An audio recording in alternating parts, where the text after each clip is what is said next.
J'entends par ailleurs refaire de l'école un asile inviolable, où les querelles des hommes n'entrent pas, et cela passe, dès la rentrée de septembre, par un Big Bang de l'autorité.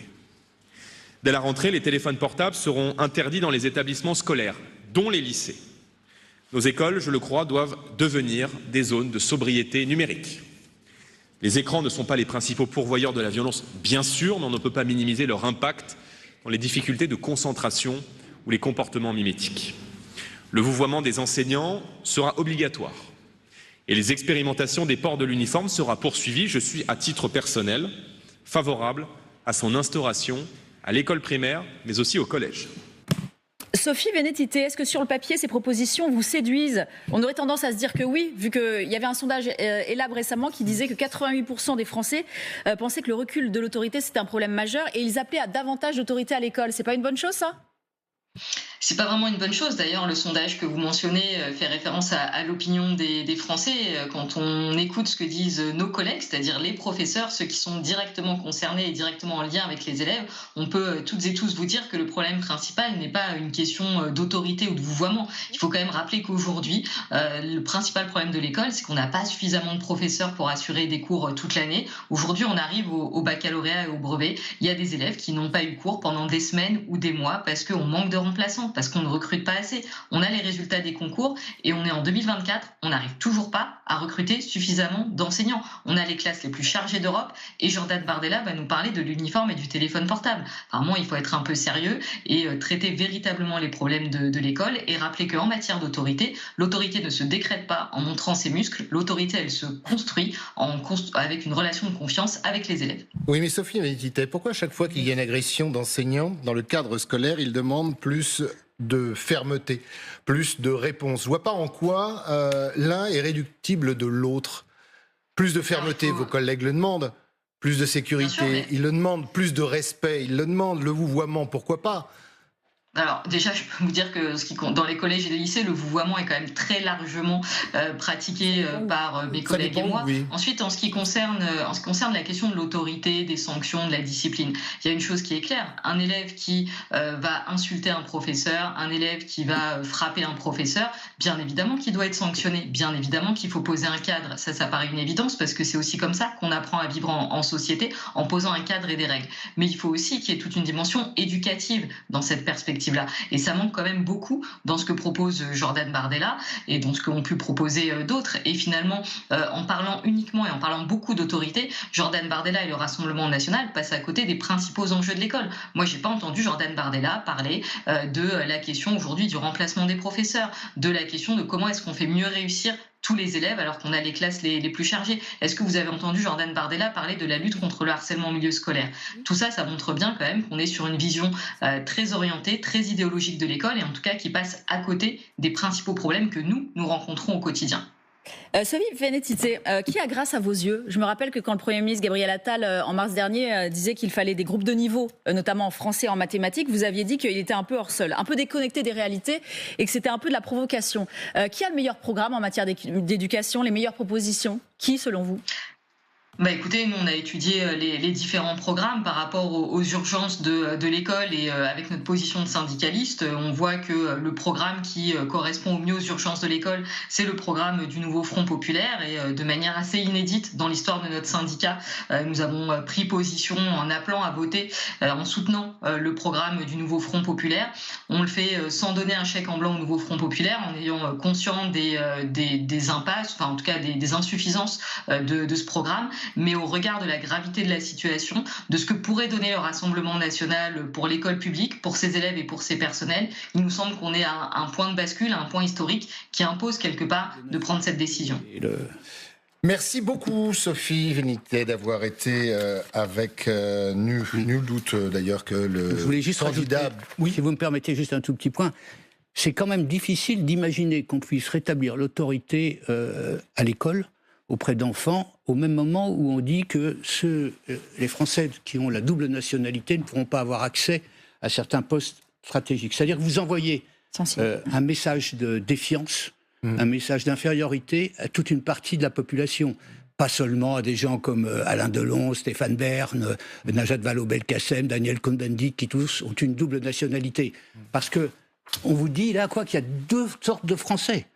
Il y a des Français quasiment de papier, et puis il y a des Français comme ça. Donc c'est difficile d'obtenir l'autorité après. Parce que la mesure était assez grosse. Alors je pense que le Rassemblement national va affiner les propos de Jordan Bardella, mais ça se fait aux États-Unis. Si vous avez la double nationalité, si vous voulez récupérer même à l'étranger un job dans la sécurité, dans le renseignement touchant la défense nationale, vous ne pouvez pas si vous avez la double nationalité. C'est en Russie, ça se fait dans d'autres pays, bien évidemment. Donc, non mais voilà. Donc, avec la France a une tradition d'accueil, les bras grands ouverts. C'est ce signe-là que c'est fini. Je veux dire, qui est envoyé. Non mais donc, ce que disait Jordan Bardella, moi je ne défends pas le Rassemblement national, l'exemple qu'il a pris, imaginez quelqu'un qui a la double nationalité aujourd'hui, russe, française, russe, difficile de le mettre dans un poste à responsabilité dans le nucléaire ou dans la défense. Voilà, j'ai envie de vous dire que sur cet exemple-là, ça peut se comprendre. Enfin, Ce qui est intéressant, c'est à qui il s'adresse quand il fait ce genre de proposition. Moi, je pense qu'il va clairement dans le jardin Gabriel Attal. C'est-à-dire que, comme souvenir que la question de l'éducation, ça fait partie d'une des 3 principales propositions et un des principaux engagements pour ce quinquennat d'Emmanuel Macron quand il a été réélu en 2022. Et la question de l'école, c'est un sujet qui a été très porté par Gabriel Attal. Souvenez-vous de son discours de politique générale. D'ailleurs, entre parenthèses, ce qu'a fait là Jordan Bardella, c'est l'interdiction de la baya aussi. Un discours de politique générale. Vous rappelez effectivement le fait de la baya, sur lequel il a aussi fait sa notoriété politique. La question des téléphones portables, là, il va plus loin que Gabriel Attal, puisque eux proposent de l'interdire en dessous de 11 ans. Là, Jordan Bardella, il propose de le généraliser. Donc, on voit qu'il y a une volonté de s'emparer d'un thème comme ça, qui est très revendiqué par la Macronie. Et derrière cela, il y a une visée électoraliste qui est clairement affichée pour moi. C'est-à-dire que Jordan Bardella, quand il fait ces propositions-là, il s'adresse aussi à ces électeurs de Renaissance qui sont peut-être un petit peu hésitants sur ce centre droit de l'actuelle majorité présidentielle qui hésite avec le RN. Et comme il a besoin d'une majorité absolue, je pense qu'il va le flatter aussi, cet électorat-là. Sur 2 autres points clés, parce qu'on n'attendait pas Jordan Bardella sur l'éducation, mais il est allé quand même sur le thème du collège unique. Qui a eu jusqu'à présent le courage d'aller de remettre en cause la thématique du collège unique. Donc là aussi, il adresse un message fort en rapport avec le mot qu'il a utilisé de Big Bang, c'est-à-dire que là, on est prêt à aller sur un domaine... Il a dit collège modulable. Bien sûr, on est prêt à aller sur un domaine qui, jusqu'à présent, a cristallisé en fait les débats, mais pour lesquels on n'est jamais arrivé à trouver de réponse. Donc... Est-ce qu'il chasse pas, très intéressant, est-ce qu'il chasse pas aussi sur les terres du nouveau Front populaire? Parce que quand on écoute Sophie Vénétité, secrétaire générale du SNES-FSU, dire que oui, les profs ont besoin d'abord de renforts, d'abord de moyens, avant de sécurité.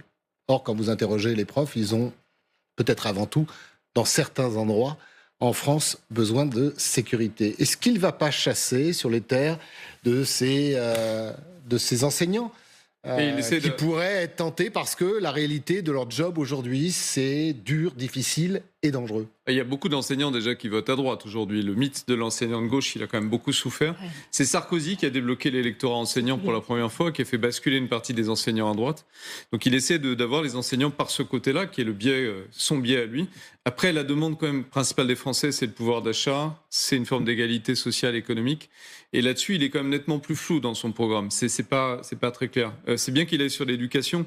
Ça va probablement lui faire gagner des voix, mais il y a quand même le gros du débat sera quand même est-ce qu'il va nous permettre de vivre mieux demain. Et si l'attente est déçue de ce point de vue-là, ça va être un petit peu dur. On est quand même à 6 jours du premier tour, donc j'ai envie de vous dire qu'ils chassent tous azimuts. Sur les emplois réservés, il y a toujours eu des emplois qui sont réservés aux Français pour des raisons de sécurité. Donc ça, c'est pas nouveau. Ce qui est nouveau, c'est d'utiliser ça dans une campagne électorale. Et on voit bien qui ça va chercher comme électeur.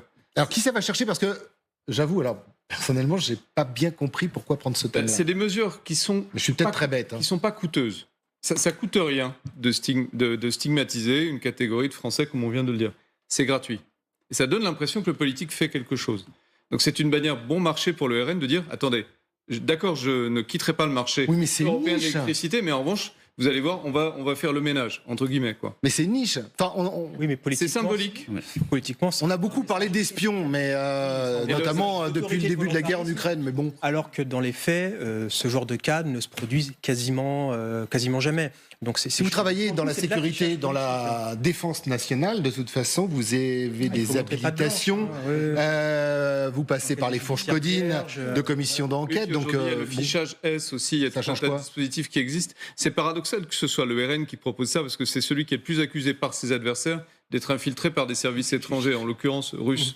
Donc c'est assez paradoxal qu'il fasse campagne là-dessus. Moi, je ne comprends pas pourquoi le nouveau Front populaire, il ne va pas plus franchement Ou alors j'ai trop peur de comprendre pourquoi le nouveau Front populaire n'y va pas plus franchement sur l'influence russe d'ailleurs chez le RN. Oui, bien sûr, mais quand Bardella parle d'autorité à l'école, il faut le mettre aussi en relation avec toutes ces mesures pour lutter contre l'insécurité, qui sont une façon aussi de souligner l'absence de mesures du côté du nouveau Front populaire. C'est une folie d'ailleurs, que ce soit à ce point nul dans le programme du Front populaire, dire qu'il n'y a rien, alors qu'il y a quand même une demande. Mais on a entendu tout à l'heure la représentante syndicale des enseignants, elle a raison de dire qu'il y a des problèmes de profs, mais les profs, vous l'avez dit, ont aussi des problèmes d'autorité, mais pas seulement les profs, de sécurité, etc. Donc mais Jordan Bardella, il est très fort parce qu'il fait du judo avec le gouvernement. Quand il fait des vidéos, il met la même Marianne que Macron, celle qui a été faite par le street artiste Obey. Quand il parle, il utilise même dans le débat des expressions d'Emmanuel Macron qu'Emmanuel Macron a utilisées face à Marine Le Pen. Il utilise le même genre de judo qu'Emmanuel Macron, au fond. Il utilise l'image de l'ancien président pour se présidentialiser. Sauf qu'il n'y a pas le drapeau européen. Et on lui a demandé... la question lui a été posée. Est-ce que vous mettrez le drapeau européen ? Il a dit, j'y réfléchis. J'y réfléchis. Ouais.